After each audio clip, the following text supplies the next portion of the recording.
The Committee on Science, Space, and Technology will come to order. Without objection, the Chair is authorized to declare recesses of the committee at any time.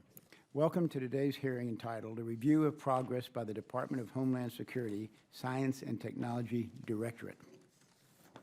I'll recognize myself for 5 minutes and then the ranking member. Ongoing productive research and development is crucial to protect our country and its people. Whether terrorists, cyber criminals, or drug or people smugglers, our adversaries are relentless and constantly adjust their tactics. In order to meet evolving risks and threats, we must continuously invest in R&D. Just as important, taxpayers' dollars committed to R&D must have a high return on investment. Today, the committee will continue its review of the Department of Homeland Security Science and Technology Directorate and its important work. In July 2014, the committee held a hearing on technologies that would help secure our borders. Then in the following September, we held a joint subcommittee oversight hearing with the Homeland Security Committee itself. The two witnesses at the September hearing were the Director of Homeland Security and Justice at the Government Accounting Office and the Department of Homeland Security Undersecretary for Science and Technology, Dr. Reginald. The witnesses and our committee members focused on a series of GAO reviews that found serious problems with management and coordination of R&D within the Department of Homeland Security. The GAO found the DHS's research and development efforts to be, quote, fragmented and overlapping, end quote. GAO also found hundreds of millions of dollars spent in previous years on duplicative R&D projects by other offices within the department. GAO recommended that the Science and Technology Directorate develop stronger policies and guidance to define, oversee, coordinate, and track R&D across the department. America's economy and security are threatened every day by cyber criminals and hackers. Unfriendly foreign governments launch regular cyber attacks to undermine our national security and steal military and technological secrets. Cyber attacks against U.S. government and private sector networks continue to grow at an alarming rate. But with each new breach of private and public electronic networks, it's clear the full scope of the threat we face has yet to be realized. At a subcommittee hearing last week, members of our committee heard about the threat of cyber attacks to the power grid. If just one major city were attacked in this way, the economic and societal consequences would be devastating. The House Science Committee approved the only cyber legislation in the last Congress, the Cybersecurity Enhancement Act of 2014, which was signed into law. Another area of particular concern is our government's failure to control our country's borders.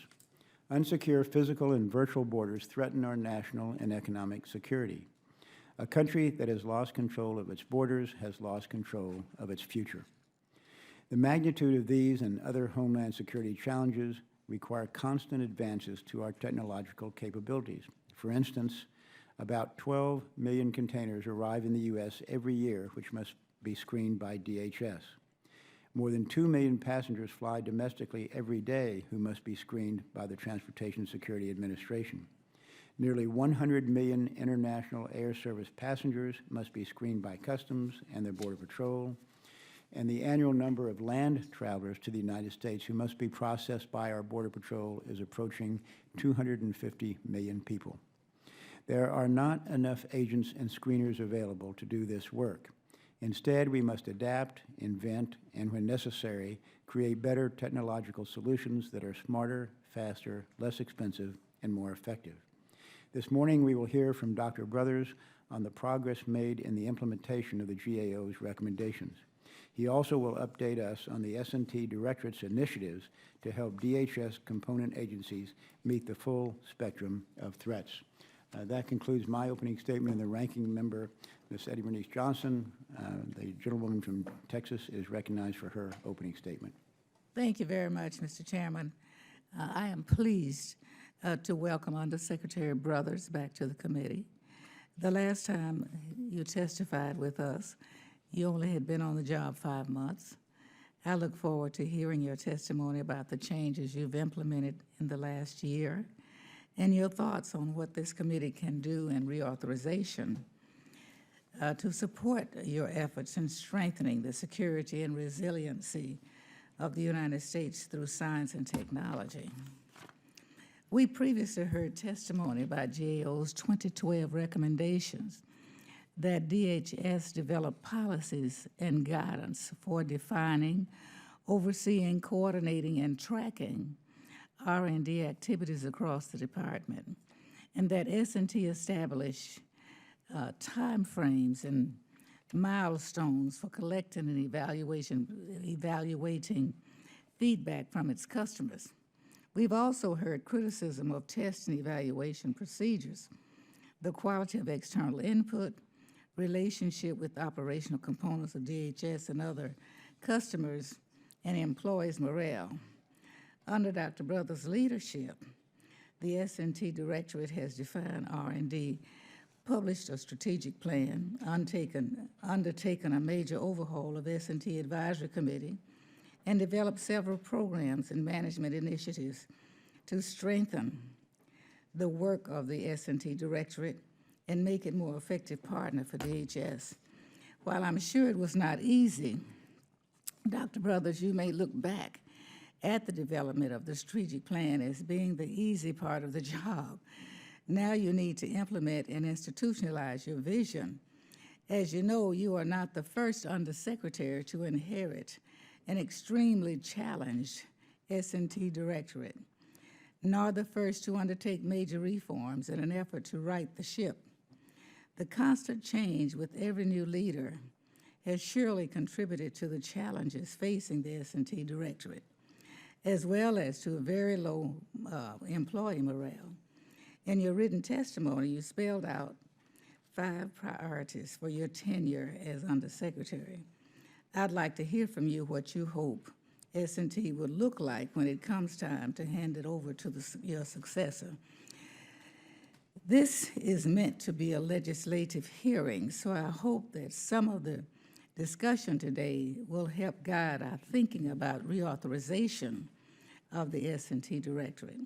The Committee on Homeland Security has already reported out a bipartisan reauthorization bill. That bill does a good job of addressing many of the challenges that have been identified over time. As I understand it, the department provided significant technical assistance in the drafting of that bill, and some of the department's own priorities for reauthorization are reflected. If there are any remaining concerns or requests for reauthorization provisions, now is the time for members of this committee to hear directly from the Undersecretary. I hope, Dr. Brothers, that that we can be a partner with you and unintentionally place not unintentionally place any obstacles in your way as you work hard to build a better and more effective S&T Directorate. Thank you, Mr. Chairman. I yield back to balance my time. Thank you, Ms. Johnson, and I'll introduce our witness. Our witness today is Dr. Reggie Brothers, the Undersecretary for Science and Technology at the Department of Homeland Security. In this position, Dr. Brothers serves as the science advisor to DHS Secretary Jay Johnson and is responsible for DHS research and development. Before his Senate confirmation in April 2014, Dr. Brothers was Director of Mission Applications at BAE Systems. He also has served as the Defense Department's Deputy Assistant Secretary of Defense for Research and as a Program Manager at DoD's Defense Advanced Research Projects Agency, or DARPA. Dr. Brothers earned his bachelor's degree in electrical engineering from Tufts University, his master's in electrical engineering from Southern Methodist University, and his PhD in electrical engineering and computer science from MIT. Dr. Brothers, we welcome you and look forward to your testimony. Thank you, and good morning. Chairman Smith, Ranking Member Johnson, and distinguished members of the committee, good morning, and thank you for this opportunity to discuss the role of the Department of Homeland Security's Science and Technology Directorate, or S&T. I'm grateful for the committee's longstanding interest in and support for the Directorate and the Department. A year and a half ago, I joined the Department with 5 priorities for the Directorate: develop visionary goals, produce an actionable strategy, foster an empowered workforce, deliver force-multiplying solutions, and energize a Homeland Security industrial base. These were based on feedback from S&T staff, from inside the department, and from outside stakeholders, including Congress. I'm proud to say that as an organization, we've enjoyed remarkable success in each of these 5 areas. I believe S&T is emerging as a federal R&D organization tailor-made for today's fast-changing homeland threats. To begin with, last year we published visionary goals for S&T with an updated S&T strategic plan.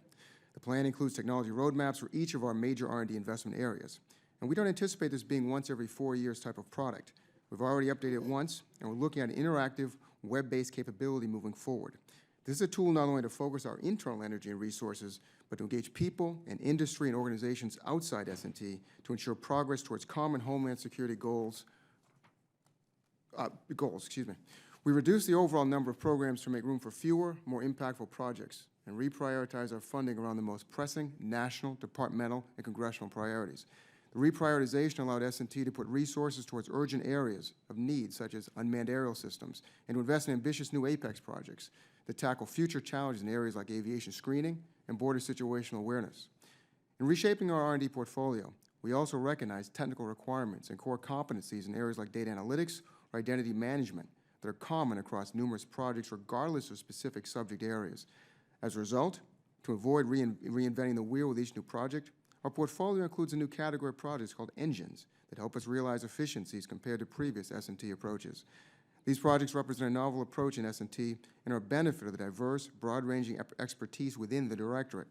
As today's innovation and research becomes increasingly interdisciplinary, the value of engines for promoting efficient collaboration and cross-pollination within the Directorate only increases. We've taken numerous steps to empower the workforce, incentivize collaboration in the organization, and boost morale. I'm proud to say that initiatives like S&T's new Employee Council and a concerted effort to better connect leadership and staff is beginning to be reflected in S&T's Federal Employee Viewpoint Survey scores. In the most recent survey, we saw significant gains of 10 points or higher in questions related to workplace recognition, leadership, and innovation. I'm encouraged to see the Directorate working together and rallying around each other, but I know our work is incomplete. We'll continue building on our positive momentum. Some of the most beneficial changes at S&T involve how we partner with components, draw the requirements for our projects, and coordinate R&D across the department. In an austere fiscal environment, and at the same time, a time of increasing threats, we must be strategic about our R&D work and how we prioritize our investments to make the largest impact in securing our country. By emphasizing cross-cutting solutions with greater reach in the most pressing homeland security challenge areas, we avoid being overly internally driven or too focused on highly specific end-user requests. As part of the Secretary's Unit of Effort initiative, S&T has relaunched departmental integrated product teams as a formal mechanism for identifying technology capability gaps across the department's mission areas. Though the Secretary only approved S&T's approach in August, we've already chartered and convened 2 of the 5 initial IPTs, with 2 more expected by the end of this month. The IPTs are boosted by S&T initiatives like the Innovation Centers and the Pioneer Program that embed S&T staff directly with components and help facilitate better connection and better understanding of operational environments, tactics, techniques, and procedures. Finally, perhaps most importantly, S&T is making great strides in broadening the community of problem solvers and technologists that make up the Homeland Security industrial base. We launch prize competitions and accelerators to connect with startups and small businesses that may never have considered government as a partner.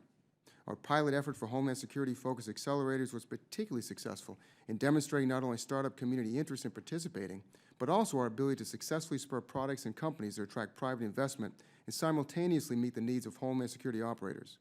In the last year, we also opened 3 new university-based centers of excellence. We broke ground on construction for the cutting-edge National Bio and Defense Facility. We've expanded work with our international partners, including innovative public-private partnership with Israel. We've established a presence in Silicon Valley to expand our day-to-day, face-to-face contact with major innovations hubs outside the Beltway. If we succeed with our expanded Silicon Valley presence, we look forward to using a similar outreach model in Los Angeles, Austin, Dallas, Chicago, Boston, and other hubs around the country. We're clearly trying a lot of new things at S&T. I've asked the Director to be experimental, to try new things, and to try thinking differently about processes. When it doesn't work, we scrap it. When it does, we expand it. As more of these experiments work, we're expecting to reap the benefits inside the Directorate, across the department, and with a growing group of stakeholders. I look forward to your questions. Thank you. Thank you, Dr. Brothers, and I'll recognize myself for questions. My first question is a look back earlier this year at the perhaps as many 25 million federal employees who had their computers hacked. Almost all of them had applied for security clearances, so this was sensitive information that presumably was accessed. What are you all doing to prevent another such cyber attack on federal employees? Thanks for the question, sir. We have a robust cyber strategy, cyber research and development strategy. We look at how can we protect infrastructure. We look at a variety of different technologies and techniques to secure this infrastructure. We're working.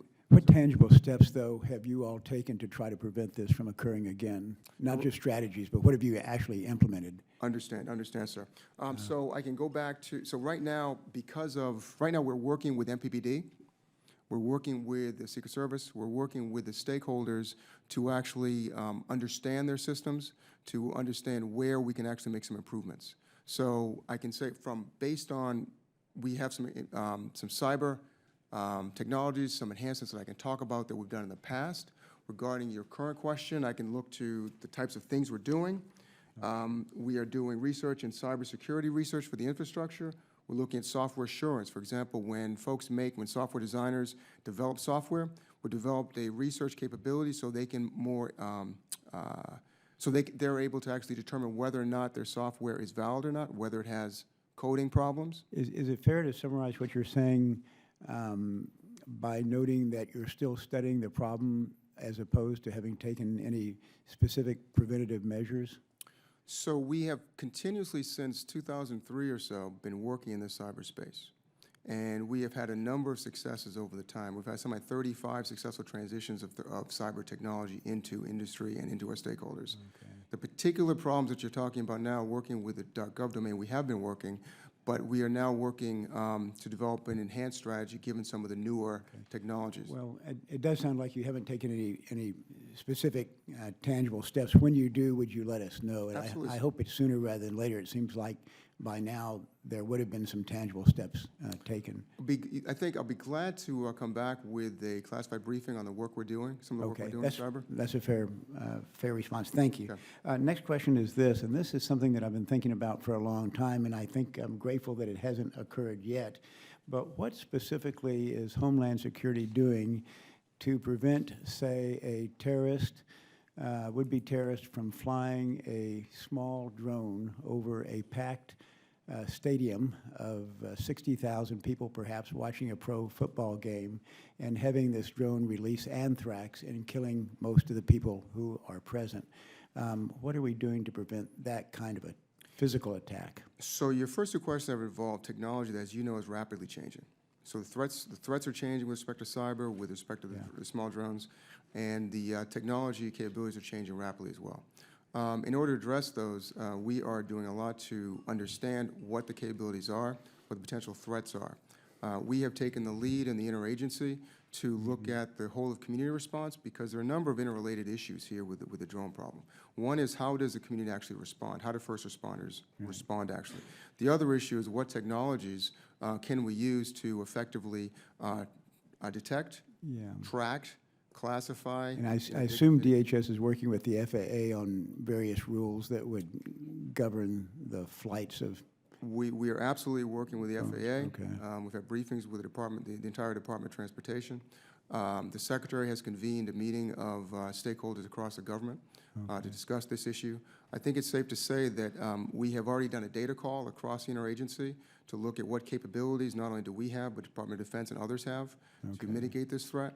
And we are moving forward with both these areas of how does the whole of community respond with respect to policy and procedures, and how do we respond with technology? And that may be a subject of a classified hearing or discussion as well. Absolutely. Last question is this. We have something on the order of 250,000 criminal immigrants at large in the United States. Clearly, these individuals are not supposed to be here, and just as clearly, they will commit many more crimes while they are present in the United States. A significant fraction will go on to be rearrested. What is your S&T Directorate doing to assure real-time identification of illegal immigrants while they are still in custody? We have a three-pronged strategy in our Borders and Maritime Division. Strategy includes securing the land, maritime borders, as well as cargo security. If I can talk about one of our programs where we look at land crossings, we're actually trying to combine information that can be shared by federal, state, and local first responders. We're also developing. But I'm talking about criminal aliens, criminal immigrants who are actually in custody, and the identification problem we have with them. Do you have any progress reports on that? I, sir, do not have progress reports on that. Again, as a science advisor, we are dealing mostly with how we're protecting, securing the borders, Okay. not necessarily some of the issues that you're dealing with. Okay. Thank you, Dr. Brothers, appreciate it. And the gentlewoman from Texas is recognized for her questions. Thank you very much, Mr. Chairman. Mr. Undersecretary, you're not the first Undersecretary to completely reorganize the Directorate in an effort to make things work better. What steps are you taking to try to institutionalize your reforms, or at least those that show early success? Thank you for the question. Let me, if you don't mind, let me talk about some of those areas. I think one of the challenges that I saw coming into the department was how do we prioritize, what do we do with respect to our investments? Because if you look at the QHSR, Quadrennial Homeland Security Review, for example, there's a tremendously broad set of challenges that we face, but yet we're resource limited like all organizations. As such, the question becomes, how do we prioritize these investments? What we've looked at then is this integrated product team that I mentioned in my opening statements. These teams are cross-departmental teams. They're made up of actually operational component leads. They're chaired by the component leads, and their charter, if you will, is to develop capability gaps that the department has in terms of what we can do. I think the chairman mentioned the challenge that we have on the border with respect to they can't necessarily be solved just with more people, and this is where we really do expect to make it. We do plan to make a difference. So we have set up a set of 5 different integrated product teams that are new. Getting to your point, how do we make sure this doesn't go away? The secretary signed a memo instituting these integrated product teams. Part of that memo had to do with how we impact acquisition as well. So one of the comments earlier that I think you made, ma'am, was on technology, test and evaluation. And one of the challenges that major acquisition programs have is that they tend to fail if you only do rigorous test and evaluation from an objective source at the end point, at operational test and evaluation point, you may not catch some of the issues in the beginning. So what we're doing now is we're going in the early part for developmental test and engineering. So that's another area that we're looking for codification of what we're trying to do, as well as the work that we're doing in system engineering at the front end of the acquisition work. So I think what some of the changes I've made, and I made a point when I first came into the office, was to say form follows function. My goal wasn't to do some kind of overall very disruptive type of reorganization just for the sake of reorganization, but to really look at what do we need to do to be more effective and impactful organization.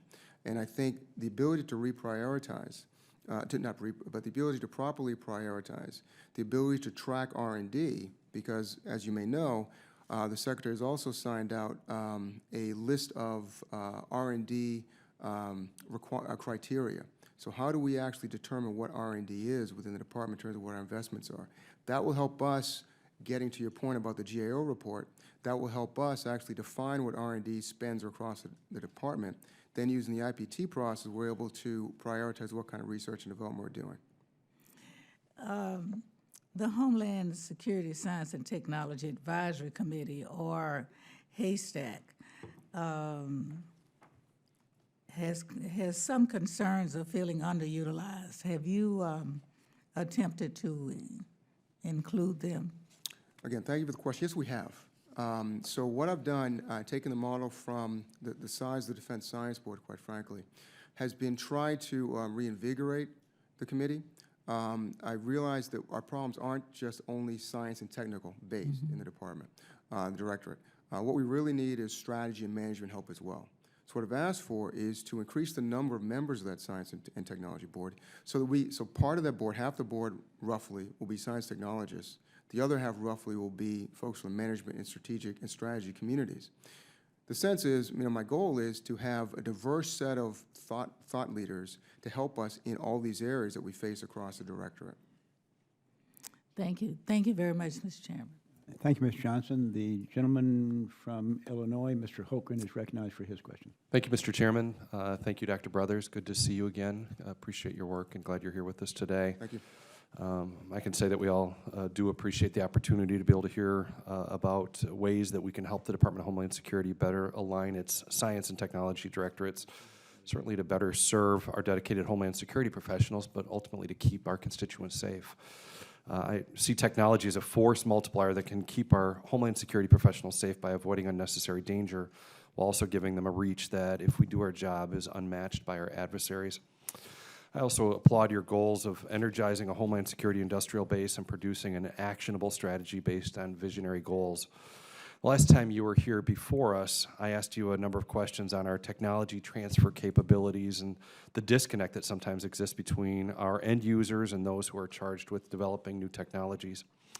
In our previous hearings with Mr. Maurer regarding your directorate, I discussed how DHS is utilizing our other assets outside of your agency.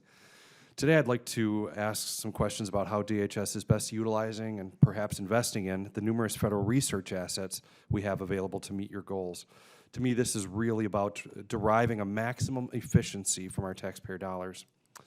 It's my understanding that DHS primarily interacts with DOE through a modified work for others process, or WFO process.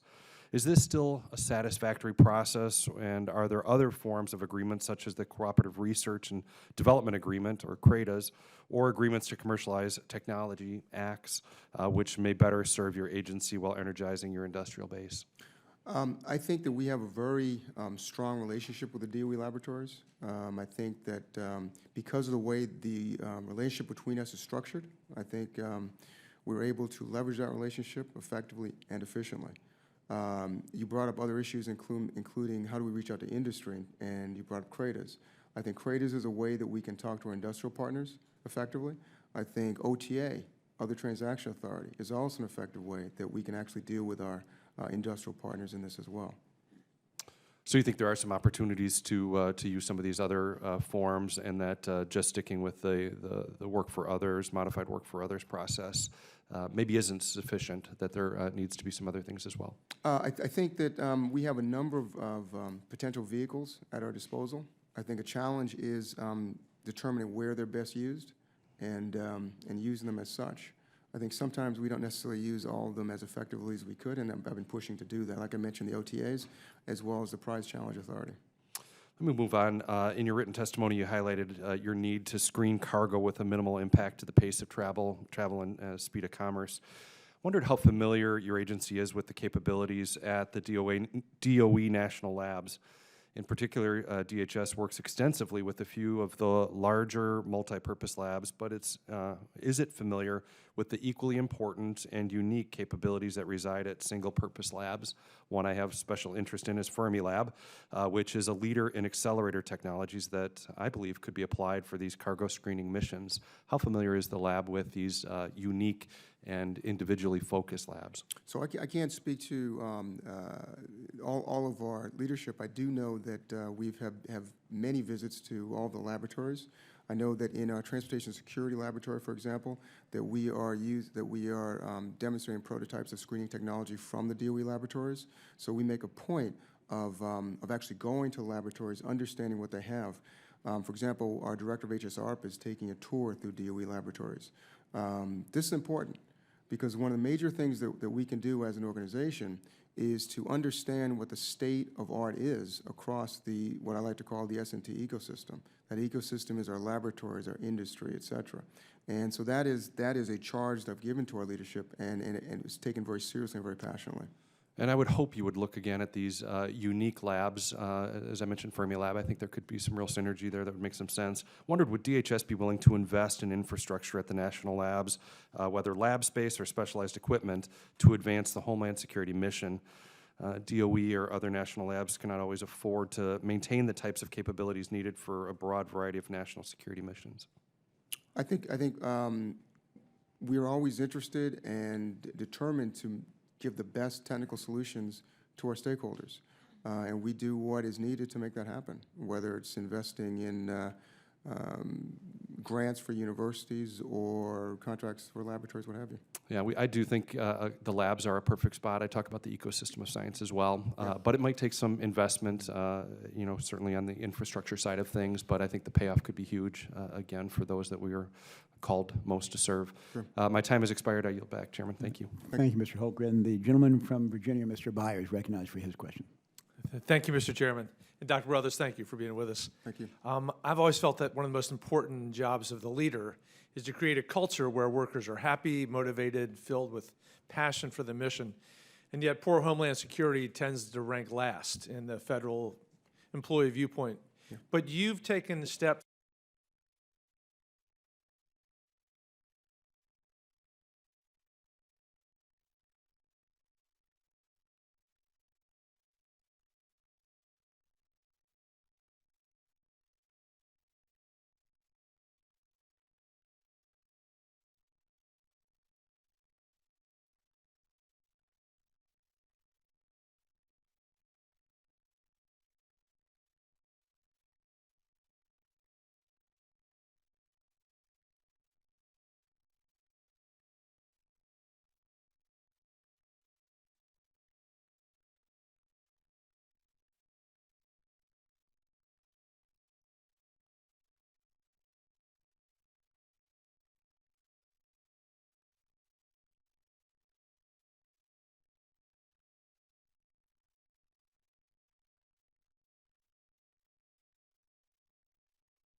I have to have flex capacity. So as such, from a research perspective, we develop these integrated product teams. But we've also developed a set of priorities based on presidential priorities, congressional priorities, secretarial priorities, and some of my own priorities that go into the same mix of how we prioritize all these things. So, for example, the chairman mentioned UAVs, small drones. That's part of the secretary's priorities. Counter-violent extremism is another one of those. It's part of the secretary's priorities. So the way this all works is we have these integrated product teams across the areas: aviation security, cybersecurity, border security, counterterrorism, and biosecurity. And I might say we also have work going on first responders as well. That information, they come up with capability gaps, working with the component heads. That information is flowed up to what we call Senior Research Council, chaired by my deputy. That Senior Research Council then prioritizes all of those lists. To that are added these pop-up things that we were talking about. Because again, I've got to have flex capacity to deal with some of these pop-ups that we didn't anticipate, so-called black swan events. So that's how we're actually prioritizing these kinds of things. Okay, quickly, you're the 4th Undersecretary for S&T. You've reorganized. I love your 5 visionary goals. But from a congressional perspective, it looks like every time we get a new undersecretary, everything gets reorganized and new goals. Should we institutionalize this congressionally, or how do you give us some sense of stability and long-range action? So I think there's always this trade-off between how much do you codify versus how much flexibility you give an incoming undersecretary. My goal was not to do a tremendous reorganization. In fact, it's not so much, I've actually maybe pointed in a more, what I consider more focused way. I've tried to actually align our resources towards these visionary goals with a 5-year strategy and with given realistic prioritization based on the IPTs. I think it's important that we move forward, we continue to have IPTs, that we continue S&T's involvement in the acquisition process in the front end, not just the back end. I think these things are important. I think in terms of specific areas, the specific ways the organization is structured, because of the fluid nature of the threat, and we discussed cyber, we discussed UAVs, because of the fluid nature of the threat, I would hate to hamstring the next undersecretary's hands by being overly prescriptive in the actual structure of S&T, but there's certain aspects of it, like I said, IPTs, the importance of us being involved in the front end of acquisition, that I think are really important to be ongoing. Thank you, Mr. Byer. The gentleman from Alabama, Mr. Palmer, is recognized. Thank you, Mr. Chairman. Thank you for Dr. Brothers for being here this morning.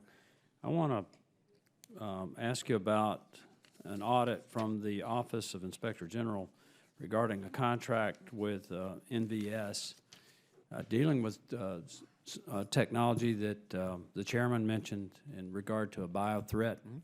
According to OIG, you may have S&T may have wasted $23 million without getting adequate deliverables.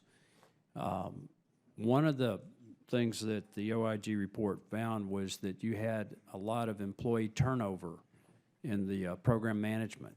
Is that an issue? So right now, I don't see that as being an issue. I think that we have new controls that we've put on that. The report recommended that we take 3 types of actions. Right. We've taken those actions. We're developing a program tracking. We've improved our program management guide. So I think that we have responded to the GAO in kind. I would mention, though, that this program was stopped after 4 years. And while the way it was stopped may not have been optimal, which is why we actually went to the IG ourselves, technology changes over 4 years. And I mentioned earlier how quickly technology changes. There's another case of rapid technology change in the capability of industry as well.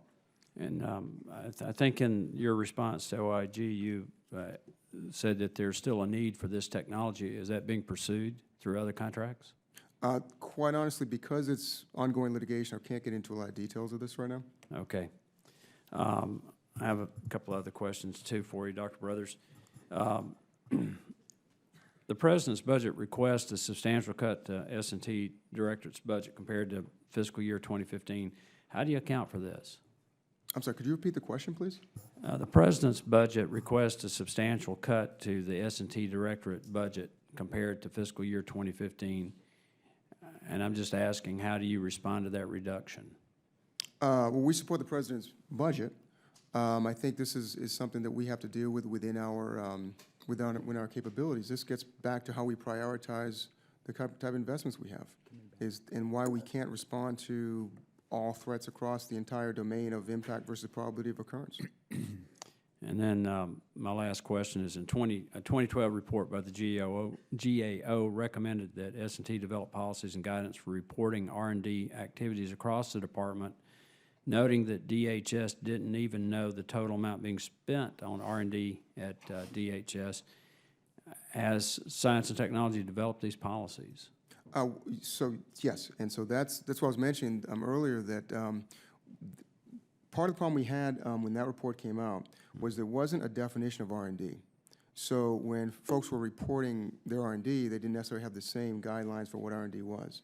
The Secretary has signed out a definition of research and development, which goes along with what the Department of Defense and NASA has as well. And now we are working on a directive to do a data call based on that criteria. And lastly, So are you confident that S&T has a clear idea of all the research and development that's being done at DHS? I'm confident that we now have the structures to figure that out. And Are you looking at overlaps, duplications? We are. So we're going to start having annual reviews. When I was in the Department of Defense, I was part of a team that set up annual reviews of the services, research and development budgets across the department. That is something that we will be doing in DHS as well. Okay, well, obviously, we need metrics to show how effective S&T has been. So how would you recommend Congress measure return on the investments in regard to appropriations to S&T? So we have a portfolio review process. Mm-hmm. That portfolio review process has a variety of metrics in it. We'll be happy to come and brief you on that process. Thank you very much. I yield the balance of my time, Mr. Chairman. Okay, thank you, Mr. Palmer. The gentleman from Texas, Mr. Weber, is recognized. Thank you, Chairman, and thank you, Dr. Brothers. In your discussion with Congressman Palmer, you talked about employee turnover. How many employees is in your organization? We have, I think, around on the order of 400 civilian federals, workers. 400? It's on that order. And you talked about turnover, and you said you didn't see it as an issue, and you've been there since 2014, is that right? 2013. 2013, okay.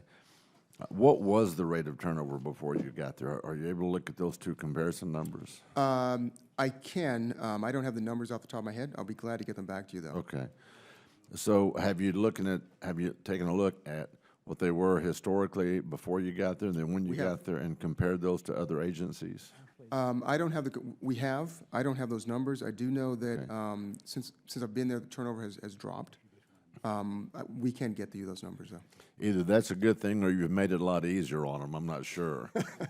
So, and do you categorize in your research? Well, let me do it this way. The mission statement says that y'all's mission is to improve Homeland Security by working with partners to provide state-of-the-art technology and solutions that help them to achieve their missions, quote, end quote. Have you taken a look at that statement and decided in your matrix, a measurable matrix to, number one, improve, number two, who all your partners are, number three, what is state-of-the-art technology and solutions? Number four, what are their missions?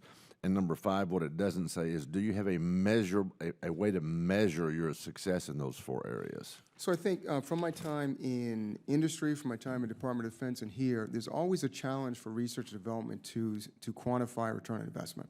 That said, I understand the need for the committee to understand what kind of metrics we can have for success. I do understand that. I think that we have done now with the processes that I talked about, with respect to these IPTs, we will have agreed upon priorities across the department. We'll be developing a research and development plan that will be signed out by the secretary. So the department will agree on a research and development plan. Then the question is, how do we actually achieve that, achieve those solutions? So I think that then you start measuring our success based on how we start closing those gaps that would determine the capabilities from the IPTs. You mentioned, talking about the IPTs, and I forget who it was in dialogue with, that there was four priorities. You call them presidential, congressional, secretary, and then your own. Mm-hmm. Are you able to, would you take those four mission statements, again, improving Homeland Security, helping your partners, state-of-the-art technology, and their missions, are you able to integrate those into the four? I mean, because those are four priorities that actually, in those four areas, there would be some overlap. Some things that happen in the presidential realm wouldn't happen in the congressional realm, and vice versa. That's absolutely true. How do you make those priorities? So those priorities are really made in discussions and conversations with leadership. Do you have a team that's designated to congressional priorities and a team that's designated to presidential and secretarial, and then your own? Use your words. So I can't say there's a team right now. This is a work in progress. We just started this based on input that we've gotten from our working with staff members, with Hill members. I'm trying to understand what congressional priorities are, as well as working directly with the secretary. But we're working on formalizing this process. The question came up earlier: how do we codify these things? This is one of the things, again, that has to be more formal. What do you see as Homeland Security threats, and I've just listed a few. Drugs, I mean, you talk about drones, terrorists, weapons of mass destruction. Exactly, do you categorize and prioritize those threats? So the, yes and yes. The IPTs are a way of categorizing the threats based on the QHSR. Again, the aviation security, border security, these kinds of things. And then those threats based on capability gaps are prioritized through the IPT process. And they're prioritized through discussions in partnership with our operational components. Okay, well, obviously, we wish you all the success, and we want to be, make sure that you get your job done. Is there a mechanism in place where you, once you, in the process of achieving that success, you can share that with states, especially and particularly the border states? Yes. And so you have that mechanism in place already? So there's a mechanism in place right now with our first responders group. The first responders group right now is publicly available information on what some of the capability gaps are. So that's available, and that's the goal for the other IPTs as well. Okay, Mr. Chairman, I yield back. Thank you, Mr. Weber. The gentleman from Texas, Mr. Babin, is recognized for his questions. Thank you, Mr. Chairman. Thank you, Dr. Brothers. How does S&T determine the allocation of resources to basic research, applied research, and development? How do you prioritize that? So when I first came on board, the previous Undersecretary, Dr. Toole, because of external pressures, she had put most of our investment in nearer-term research. One of the comments that I've made a couple times has been, I think that it's important that we have a more balanced portfolio than just all near-term. I think that's important because as we start looking at, as I mentioned earlier, as we start looking at what industry has to offer, what university research has to offer in terms of potential solutions, we also have to realize there's some things industry doesn't invest in. In those areas, we have to be willing to put in a longer-term investment profile. So therefore, we have to look at, we can't just look at what comes up the next 18 months. We have to say, if we're going towards these visionary goals, how do we actually do that? Right? If these visionary goals are 15, 20, 30 years out, what do we need to put in place to actually start approaching those things? And I think that requires an investment profile that's not just near-term, but it can involve some aspects of basic research as well. Okay, thank you. And what has S&T done to improve state and local government access to technology that improves the safety and effectiveness of law enforcement?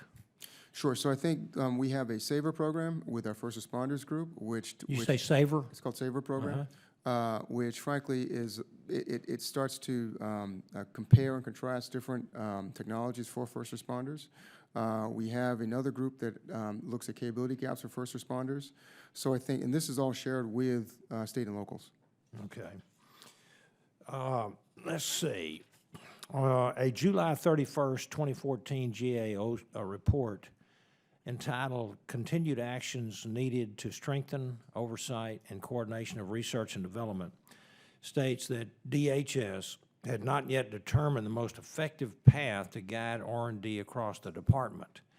Does DHS now have an effective way to guide R&D? As of the signing of the memo on IPTs, I think we do. I think we absolutely do. Okay. If that's so, then how does DHS determine the most effective path to guide R&D, and why didn't DHS do this since its very inception? So the IPT process, that is something I'm bringing back. It did exist in the past. For a variety of reasons, I think one thing, it was not codified. It was an S&T only process. The process now is one that spans the department, based on the memo I mentioned. So I think there's more institutional buy-in, if you will, to the IPT process. So this is something that was done before. It was stopped, and now we're starting it again. And I think on better, more solid footing. Well, I congratulate you, but what happened to your predecessors? What happened to them? Well, Why didn't they do that? Yes. So two predecessors ago started the IPT process. Admiral Cohen started the IPT process. He started it based on his knowledge of something called future naval capabilities in the Navy. I'm familiar with that from when I was in DOD. My immediate predecessor chose to discontinue those. Again, I think part of the challenge was the original IPTs were not necessarily supported as strongly by the entire department as they are right now. This has to do with the Secretary's unit of effort. You know, the Secretary's unit of effort has made a significant difference in the entire department. And right now, the IPTs are part of this unit of effort that the Secretary has codified. Okay. Well, do you have reason to believe that GAO would concur with your, with this? I can't speak for GAO, but I think it's a compelling argument. Okay. I yield back the balance of my time, Mr. Chairman. Thank you. Thank you, Mr. Thank Babin. you, Dr. Brothers. The gentleman from Illinois, Mr. Lipinski, is recognized for his questions. Thank you, Mr. Chairman. I want to thank you for, Dr. Brothers, for your testimony.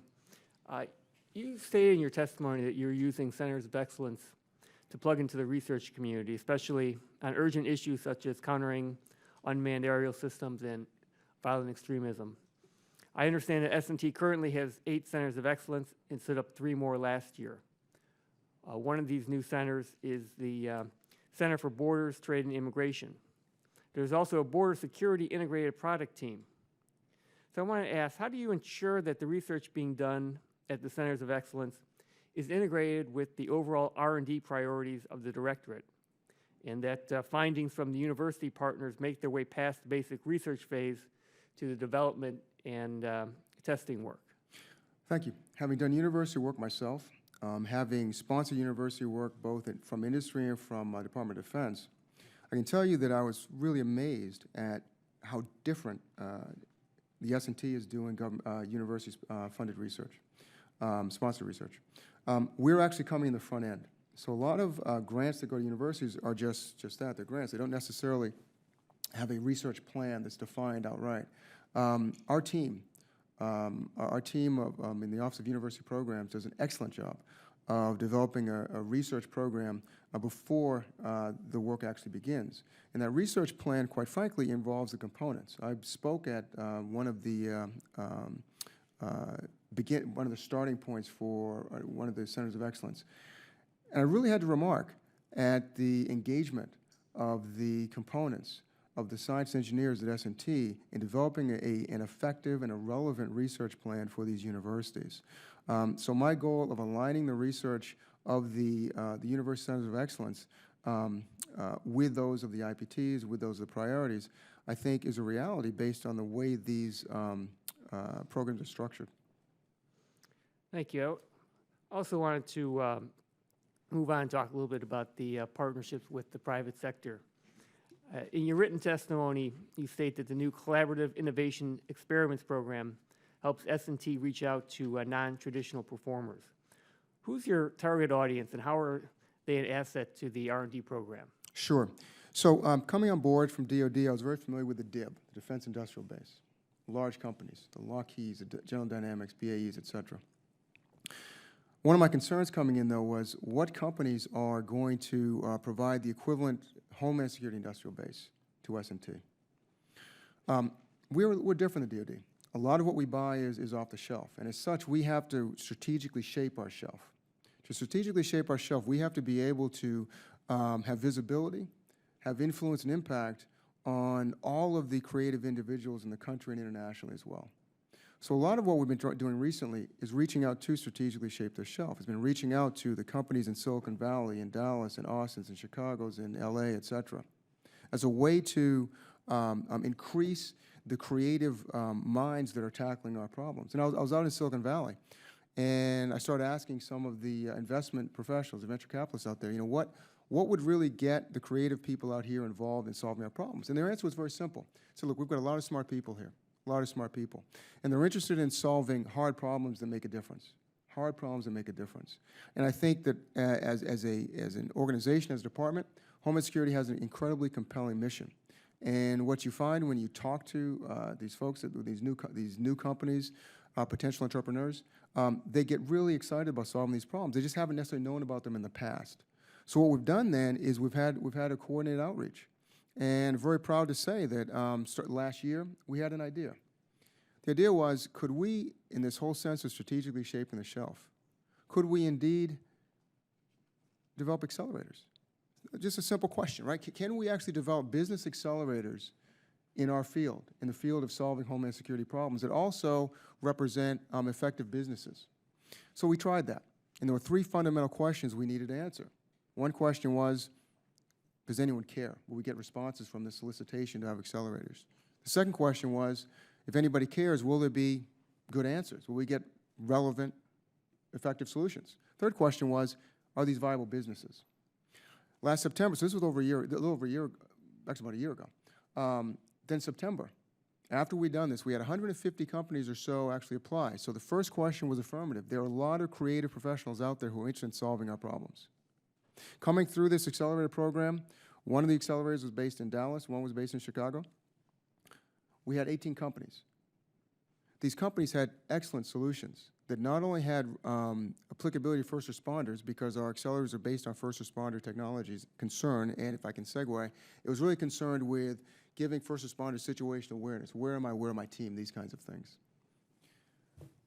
And then we had these companies, and they solved problems of situational awareness for first responders, but they also had commercial value as well. About half of these have interest from follow-on funding. So what we found is that the hypothesis we had, can we get creative individuals across the country interested in solving our problems, is yes. Yes, we can. Not only that, I've reached out to larger companies, and one of the things that I think is unique about our strategy is we've tried to make roadmaps that are in the back of our strategy, technology roadmaps, that a CTO at a large company would get, that would match what they're looking for. Because one of the challenges as a large company you have is, how do you use your IRAD, your independent research and development dollars, effectively? Well, if you have a roadmap which you know that your potential government customer is using, that can help a lot. And that can help the leadership of those companies make the effective business case to their leadership to work in a particular area.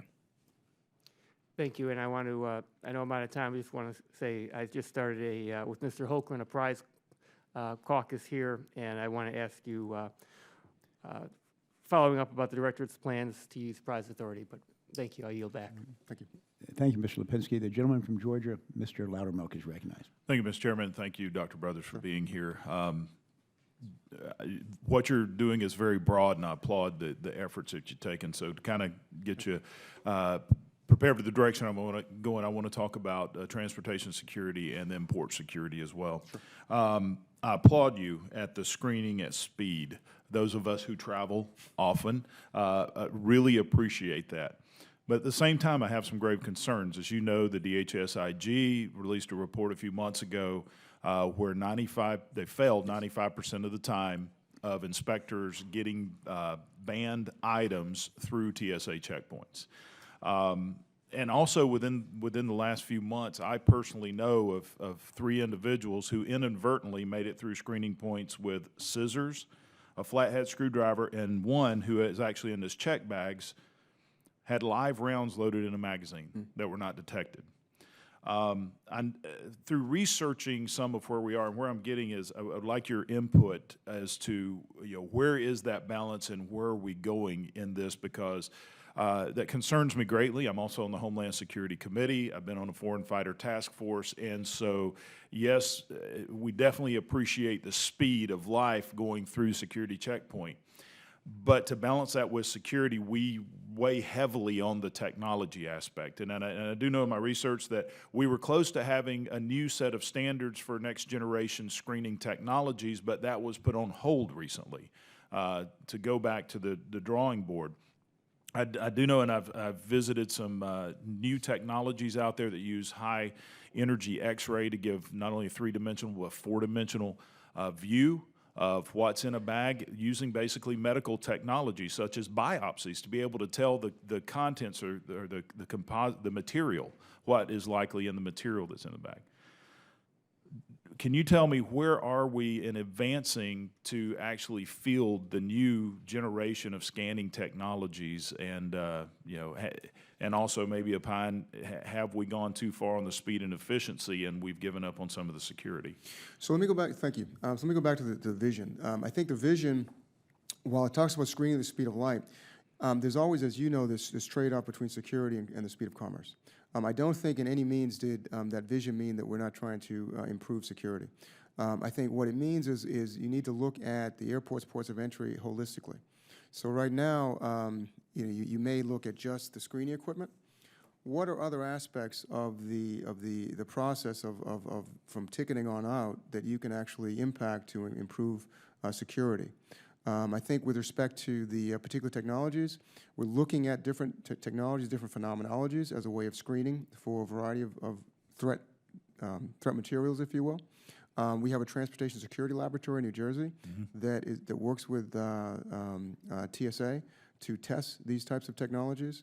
There's an integration facility in D.C. that is used for further more operational testing. So I think that there is an understanding across the department to look at this problem holistically, to use as much of the newer technology as possible. But there's another issue as well. And quite frankly, I learned this going back to DoD as well, the importance of the human dimension. So I was involved in some studies when I was in the Department of Defense, and what was quickly apparent to me was how important the human dimension really is. We can get caught up in the importance of technology as much as we want, but the tactics, techniques, and procedures that the human perform are incredibly vital to this combined functioning of the human-machine subsystem, if you will. And so we're also involved in research and looking at how to do better training of the transportation security officers as well. So I think we're looking at it not just from the checkpoint perspective, we're looking at the entire point of entry perspective, and we're also looking at it from the training perspective. All right, thank you. And quickly, as we'll look at port security very quickly.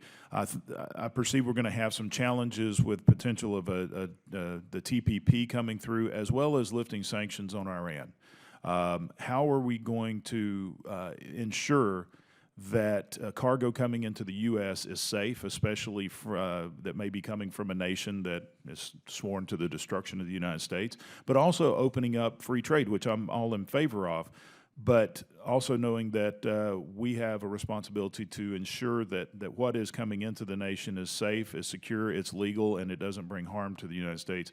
Are you guys looking at advanced technologies and techniques to deal with the increased load of imports coming into the U.S.? Absolutely. We're also working with our partners with DNDO as well to look at the different modalities of threat to come in. We're looking at, from the perspective of integrated systems of systems, whether that's the actual screening technology itself or whether that's bringing information from disparate sources and fusing it in a way to get better decision support. Thank you, Mr. Loudermilk. The gentleman from Illinois, Mr. LaHood, is recognized for his question. Thank you, Mr. Chairman, and Dr. Brothers, thank you for being here today and for your testimony. Following up on Congressman Loudermilk's line of questioning there on the Inspector General's report that found the failure of TSA to find the mock explosives in the banned weapons over 95% of the time. So since that occurred and the analysis that was generated from that, if another, say, mock test was done today, what would be different? I believe the results would be different, but I think this type, it'd be good to get back with the classified discussion of some of the changes, if you like, that have been made. Are you confident there would be a different outcome if that was done today? I believe there would be a different outcome, yes. And in terms, I know there was a reference earlier, and by the way, I'd love to have a follow-up on that to learn more about that and what's occurred with the new technology. There was a reference earlier about drones, and I guess thinking about how we balance drones and the technology with the private sector and letting them innovate and expand and privacy rights and also security. Can you comment a little bit on the direction we're headed on that and that appropriate balance moving forward? So, you know, the FAA is looking at regulations of having folks register, drone users register. One of my approaches, quite frankly, has been when I was in Silicon Valley a couple weeks ago, was to talk to some of the manufacturing community and say, you know, you really need to get involved in these discussions because it's important. There's a tremendous trade-off between the commerce potential for these devices as well as the threat. And so I've been personally engaged with some of the manufacturing community of drones to understand their potential capabilities going forward, as well as to get their input into what makes sense in terms of counter-drone technologies as well as some policy issues as well. And when do you anticipate, are you working actively with the FAA on their new house? We are. And when do you anticipate that will be ready to go? I can't tell. I do not know. I cannot tell you that. That's something that I think is still a work in progress. Another issue that we discussed last week in this committee was the issue of cybersecurity. And in looking at your particular department, in investing appropriately in research and development programs that will address rising security concerns as it relates to cybersecurity. Can you comment on that a little bit? I'm sorry, could you repeat the question? Yeah. We had a hearing last week on cybersecurity in specifically involving power systems and some of the issues related there. In looking at the threats that are out there, in looking at your department and specifically with research and development, can you comment on how your department's addressing that? I can. We've put a focus on cyber physical systems, which one instantiation of a cyber physical system is a SCADA system, control system for, let's say, power plants, these kinds of things. I think this is an area of increasing concern, and we're working with our partners at Infrastructure Protection over at MPVD as well. So we are putting together a program to address the threats to not just the power grid, but also the financial sector and the other critical infrastructure sectors as well. Thank you. I yield back, Mr. Chairman. Thank you, Mr. LaHood. The gentleman from Michigan, Mr. Molinar, is recognized for his questions. Thank you, Mr. Chairman, and Dr. Brothers, thank you for being here with us today. And I was looking through your background, and I noticed you were with the Department of Defense.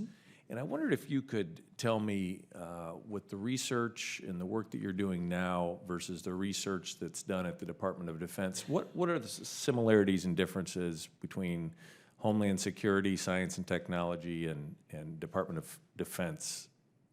So a major similarity is the importance of the missions. I mean, the fundamental importance of the missions of the Department of Defense and Department of Homeland Security. Major differences have to do with the difference in the budgets of the departments, the fact that a lot of what we do buy, what our components buy, are off the shelf, the fact that, for example, particularly for our first responder stakeholders, affordability is a big concern. Whereas Department of Defense, you may find work in hypersonics, for example, you would not find that type of work in DHS. That said, where our challenges may not be to exploit new types of propulsion technologies, our challenges are to get effective capabilities to our stakeholders that have minimal training time and much smaller budgets. So whereas the Department of Defense, the resources are there to do significant training, that's not necessarily so with our stakeholders. Okay. And then I noticed the integrated product teams, you have 5 different areas.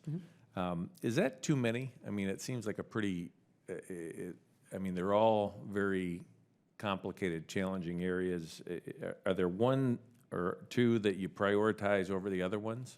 I don't think so. I think the integrated product teams actually came from the QHSR. So if you look at the different mission sets, that's where they were derived. And I think that there were strong reasons for having that set of missions defined in the QHSR, and that's why we have the IPT set up that way. Okay. And then do you ever, when you have agencies that would have a common interest, is there ever kind of this concept of skin in the game where you have agencies contributing to a pooling resources to fund a project? So, for example, we have some of the work we're doing on the border, sir. Customs and Border Protection is working with us, is co-funding some of that work. So the answer to your question is yes. Okay. And have you been able to find, I'm sure just with your experience in defense as well as, you know, the other areas, do you feel like we're doing this the most efficient way? Or, you know, I can imagine at a large corporation when they have a research component, you know, sometimes it's centralized and different entities feed into that. And that there are places, each of the different entities would have their own research component. Do you feel that we're doing things the best way, most efficient way possible here in the federal government? So I appreciate you bringing that up. Because of time constraints, I wasn't able to talk about that in my opening statement. But I think that structure is one that we're trying to implement right now. So when I was in the Department of Defense, one of my challenges was trying to understand how to make the Department of Defense laboratories more effective, if you will. And I started looking at different business models, corporate models. And it's just like what you say. If you go to a lot of the large corporations, what you find is they'll have a central research facility that tends to look at cross-cutting, more basic research areas. Then the business areas, whether, let's take a defense contractor, they might have electronic warfare business unit, they might have a platforms business unit, communications business unit. Each one of these business units independently will have their own R&D section as well. This will be more applied. What I found with the more effective of these corporations was there was a constant interplay between the staff at the central research facility and those at the business unit. Why is that important? It's important because you need the researchers to understand the market dynamics, and you need the applied engineers to understand the art of the possible from the basic research. And so so we've done that. We started what we call a Pioneer Program. The Pioneer Program actually puts our staff into, right now into the Coast Guard, for example, into their R&D center.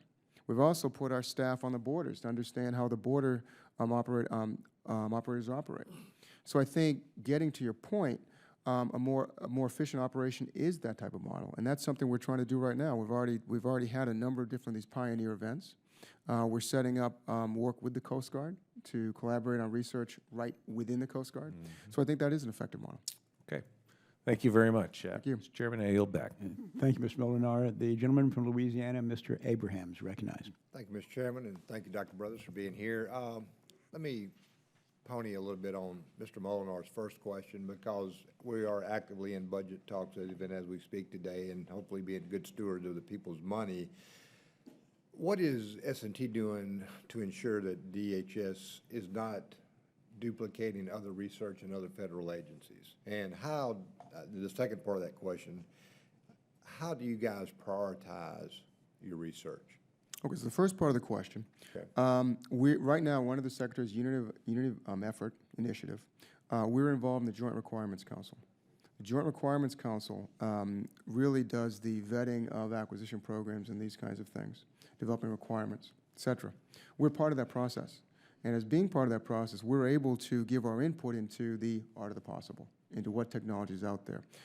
Internally in S&T, what we're trying to do, I think we've done an effective job of this, is to give our program managers, our leaders, access to a variety of different tools to understand what is out there.